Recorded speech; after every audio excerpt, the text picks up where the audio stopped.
Welcome to the HCI family of podcasts. We're your source for personal, professional, and organizational growth and development. We share our own original research, explore industry trends, and interview executives and thought leaders from across the globe. Join us for practitioner-oriented content around all things leadership, HR, talent management, organizational development, and change management. Maximize your personal and organizational potential with the HCI family of podcasts. Jan Barlow, welcome to the conversation today. Thank you, Jonathan. It's great to be here. It is a real pleasure to be with you. Where are you joining us from today? Dallas, Texas today. Oh, I love Dallas. Great to be with you. I'm south of Salt Lake City in Utah. Today, we're going to be talking about social impact work, how we can move from kind of the conceptual, the philosophical, and the abstract into action and to really doing the work. And we'll talk about human sustainability practices and what future leaders can do to integrate that into the work of their organizations. As we get started, I wanted to share Jan's bio with everybody. As founder of Better Job Fit, Jan is driven by a passion for transforming lives and creating sustainable human, social, and economic impact in communities. At Better Job Fit, they believe in empowering individuals and businesses to grow with purpose. And through their programs, they foster conscious leadership, social impact education, and personal development, equipping people to thrive, inspire, and lead for the greater good. They also specialize in supporting transitioning business owners through the 10 stages of business growth, a framework designed to guide owners at every step, whether preparing for an exit, scaling, or navigating complex M&A processes. I could go on, but I'm going to pause there. Jan, anything you would like to highlight by way of your background, personal context before we dive on into the conversation? No, just Better Job Fit is a 501c3, so we're a nonprofit. We started out working with veterans and foster care alumni with our job matching services, and they've grown to 5 brands since then. So we're excited to be here. Wonderful, excellent. Okay, well, let's dive in, and we can start with this question around human sustainability, and then zoom out a little bit and talk more generally about social impact work and putting the conceptual into practice. But how can today's future leaders integrate human sustainability practices into their personal development as well as into those they lead? No, thank you, Jonathan. That's a great question because, when we think of sustainability, it's not only sustainable, right, to not create harm when it's referred to in the environmental situation.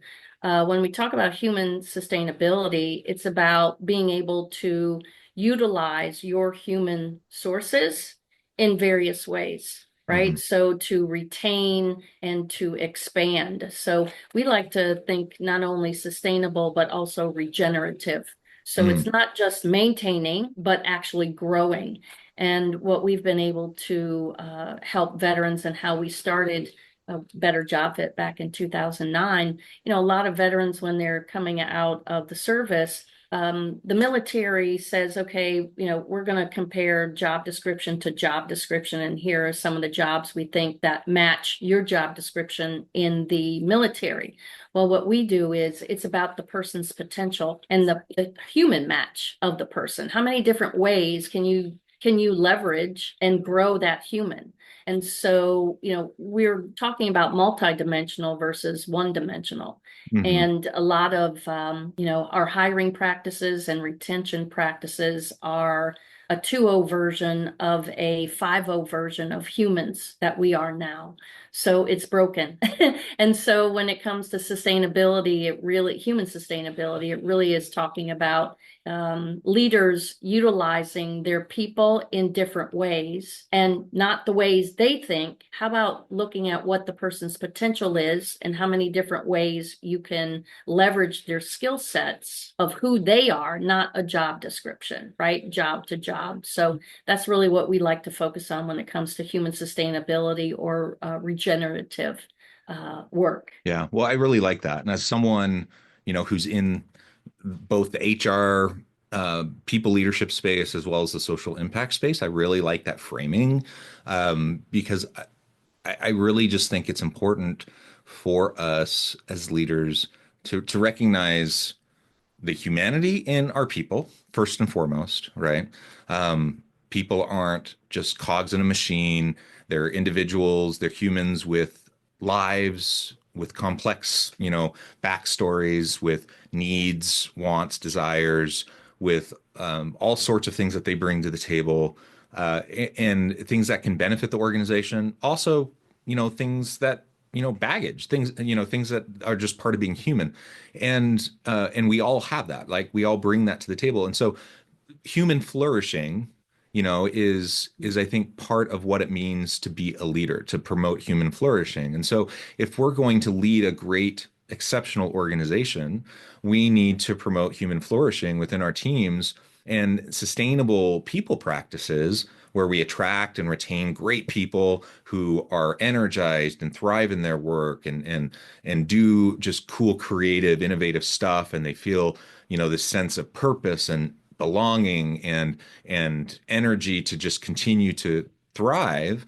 All of that can only happen when we, recognize that and treat them with the dignity and respect they deserve. When we don't fall into the trap of exploitative practices and some of the things that often, frankly, corporations, so typically fall into the trap of, and we just maintain the humanity in our organizations. And it's very possible. Like, a lot of times leaders say, well, I want to, all that sounds great, but in, where the rubber meets the road and I got the bottom line and I have to, make the balance sheet balance and labor costs, blah blah blah, and then all of a sudden they start to make all these compromises and all of a sudden you start to treat people the way you never would be willing to otherwise treat people, or that you would want to be treated, and it doesn't need to be that way. And in fact, there's so much research on human thriving and human creativity and human innovation and how that impacts organizations and organizational performance.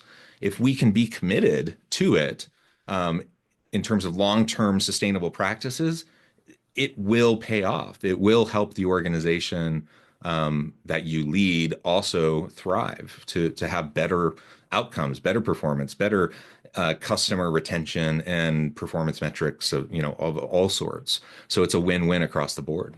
Absolutely, Jonathan. And what's interesting, the last couple of years since COVID, Deloitte's annual report, they talk about human thriving. But that comes down to you have two different mindsets, leadership mindsets. You have an infinite, and then you have the finite. The Yeah. finite, mindset is the people that are stuck to the numbers, that are, thinking in lack, right? Because that's really what that is. A finite is thinking in competition and lack. An infinite mindset is not in lack, and there is no competition, because what one day a company will be on top, tomorrow they're not, right? So it's fluid. We live in a multidimensional quantum science world where there are no absolutes. And so leaders need to think that way, and they're not being taught how to think that way. And so, what we teach in school and what we teach in business practices and, know the numbers and the analytics, but we rarely are teaching how to really, with the human, social, and economic sustainability, or really human regenerative movement, we're not really talking about that. We're not practicing it. So I think, to the point, you have to educate leaders to be either, to recognize that finite thinking is not infinite thinking. And there are two very different styles of leading, and one grows a business, another one does not. Yeah, yeah, I really like that. So, it's a call to, recognizing and remembering and maintaining our humanity and how we, run our organizations from a human-centered approach for human sustainability and human sustainability practices within our organizations. And it really is possible. And there are so many contrasting examples in the world of business of organizations, same industry, similar size, same basic products or services, same basic clientele. One organization is very human centric, treats their people well, and another organization isn't known for that and is more exploitative in how they treat their people. And we can list off several examples of this direct comparison, and and both are profitable. Like it's not an either or. Like you have to either Right, make money or treat people, right. well or like crap, right? And so let's find ways to make sure that we honor the people in our organizations, and treat them well. Okay, let's zoom out a little bit, because certainly human sustainability practices is a big part of it, but it's only one piece of the broader social impact landscape, and trying to think about as leaders what we do to make a sustainable impact in the world around us, to try to be meaningful, impactful leaders. We all want to drive change, I think. Any leader wants to be a change agent. They want to drive meaningful, impactful, healthy change in their organization, perhaps in their community, um, in society or whatever. And the question is, are you going to make a sustainable positive change?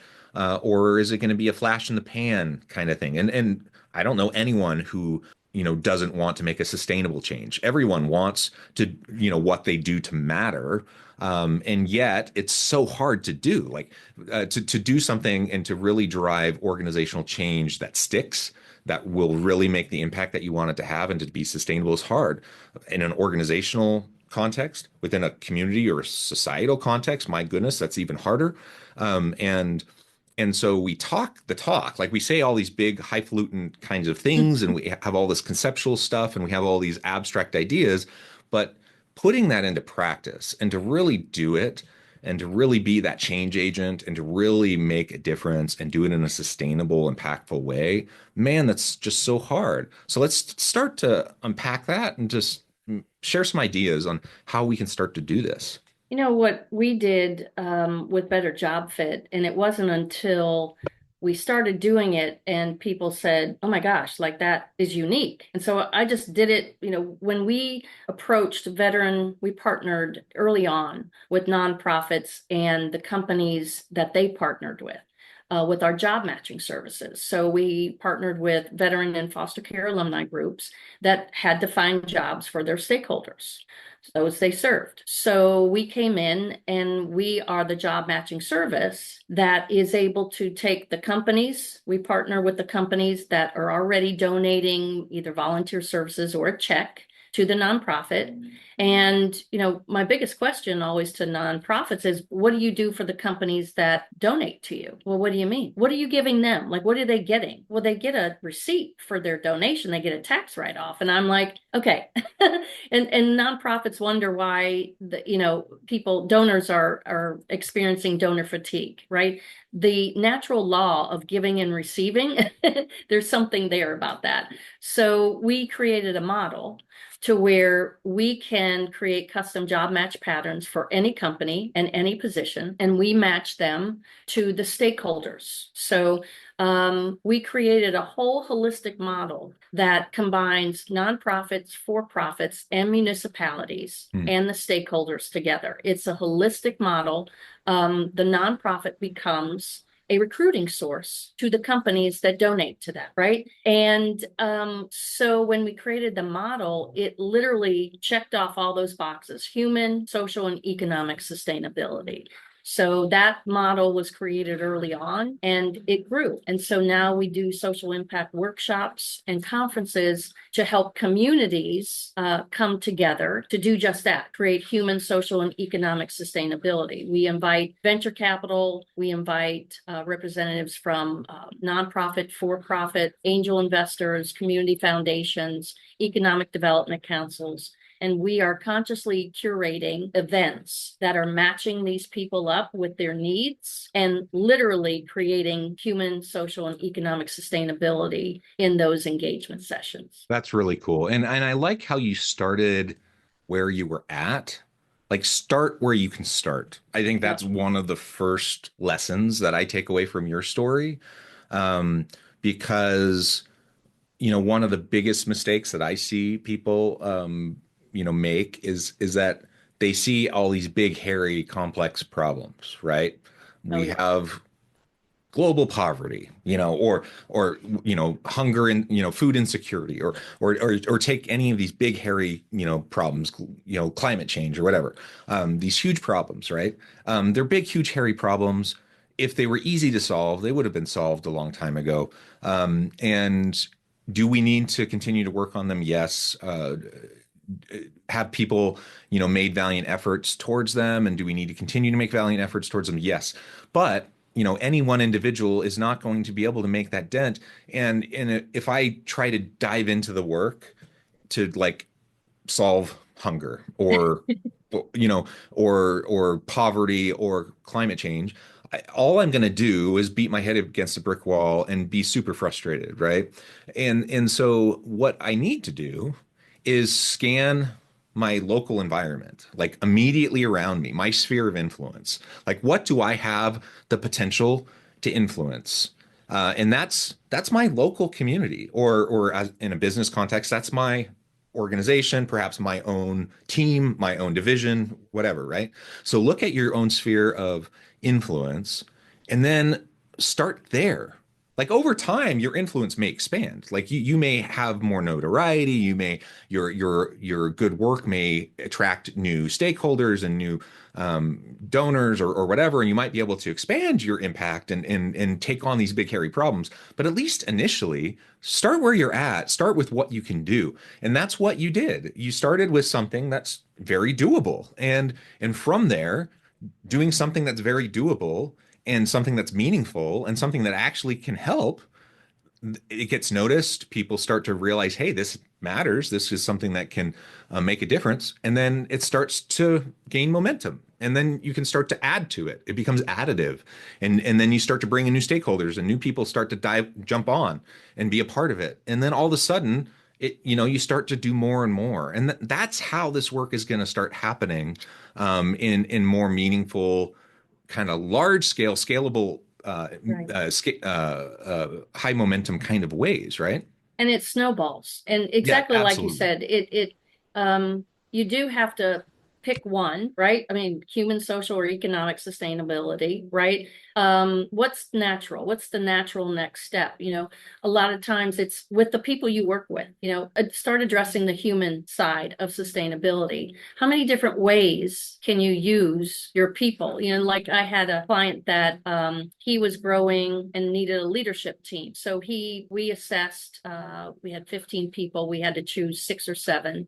And, we created custom job match profiles for each of those positions, right? And we matched them up. And we had one person that was a 79% match to their job. Now, traditionally, people would say, oh, that's not a good match. They're not a good match for their job. No, what that says is your job in your company, that specific job in your company, is only accessing and utilizing 79% of that person's ability. Mm, That's all that means. But you see the difference in mindset that yeah. people would say, oh no, they're not a good match because they're only at 79% match. No, that's not what that means.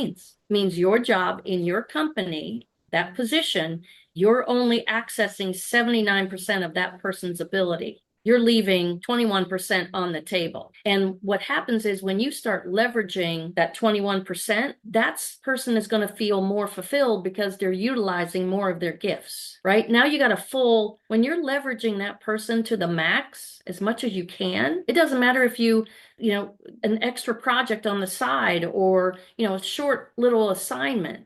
You're feeding that person, you're filling them up. That's what's going to keep that person, right? So that mindset, that alone, that mindset of, oh no, they're not a good match or they're not good at their job. You haven't done enough to find out what this person's gifts and talents are. You haven't, as an employer or a leader, you haven't done your job, right? I mean, how many different ways can you use a screwdriver? People say, oh, well, you use it to screw in a screw. I don't know about you, but I use the both ends to when I paint, lift the Oh, top off and pound the mhm. top back on. I mean, and Yeah. how many other ways? So it doesn't matter. Like that's the best place to start is with what you have, the resources that you have. How about maximizing that? That's true sustainability, right? I mean, when you talk about environmental, right? We have baggies, right? You clean out and you use them again. Well, how come we're not maximizing that when it comes to our people? How many different ways can I leverage this person's gifts that will automatically feed them? It's a holistic cycle, people, right? Yeah, I love it. I love it. And it really is a mindset shift, and we can get there. I think is the real answer here. Well, Jan, this has just been a great conversation. I know we could go on and on. We could talk about these topics all day long. I do know I need to let you get on with your busy day because you have another appointment you need to get to. But before we wrap things up for today, I just wanted to give you a chance to share with the audience how they can connect with you, find out more about your work, your team, and then give us the final word for today. Absolutely. Well, first of all, thank you so much for this opportunity to talk about this exciting topic because it is definitely more and more people need to engage with the topic and practice it. But also, I think, when it comes to starting, like you said, pick one, human, social, or economic, right? You can all start with one simple thing. And I think, anybody can reach out to me on LinkedIn, Jan Barlow, Better Job Fit, or you can email me at jbarlow, BARLOW, at betterjobfit.org. Awesome. Thank you so much. It's been a real pleasure. I encourage the audience to reach out, get connected, find out more about what Jan can do for you. Check out the website, check out all the cool things that they do and the resources. And as always, I hope everyone can stay healthy and safe. They can find meaning and purpose at work each and every day. And I hope you all have a great week.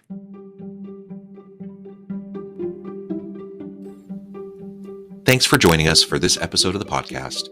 We hope you stay healthy and safe, and please join us again soon.